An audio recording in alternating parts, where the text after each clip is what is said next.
Good afternoon. This is Jim Delaney. We are at PRSA here in beautiful Philadelphia. And this afternoon I'm here with Melissa Agnes.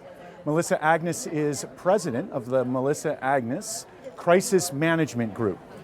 So welcome. Thank you for joining us here today. Thanks for having me, Jim. Well, Melissa, you've founded your own crisis management company. That's pretty interesting. How does one get into the crisis management business? It kind of happened organically. I found my way naturally. I used to do web strategy. So I had a little company in Montreal. My first time into it was I happened to have a client who was a real estate investment trust, so REIT. And I was in the car one day on my way to a meeting when I got a call from them saying, oh my goodness, something happened on Twitter. We're not even on Twitter. We don't even really know what Twitter is. Something happened on Twitter, and now it's being reported throughout the media, on the radio and everywhere, traditional media, that things like our buildings are about to explode, and our president is right now in the car listening to the radio with a prospective investor. Wow. We need your help. So they had nobody else to call but me. I went in, they didn't, like I said, they weren't on Twitter. Within 30 minutes, we had the media reporting the right story. We had everything that they needed streamlining to their homepage. We had the situation calmed and the right communications out, the message was out,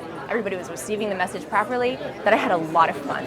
And then upon reflection and upon further investigation, I realized that there was a gap in the market, that nobody was addressing this growing need. What's the difference? Where do you draw the line between an issue and a crisis? At what point does an issue become a crisis? Absolutely. A crisis has an immediate, or has the potential to have an immediate threat or impact long-term on the organization's bottom line and or reputation, usually both. Got it. An issue does not. So it's a long-term impact that can be created immediately. Absolutely. As you think about crisis management, are there sort of tried and true steps as it relates to how one should act in that, or is every situation unique?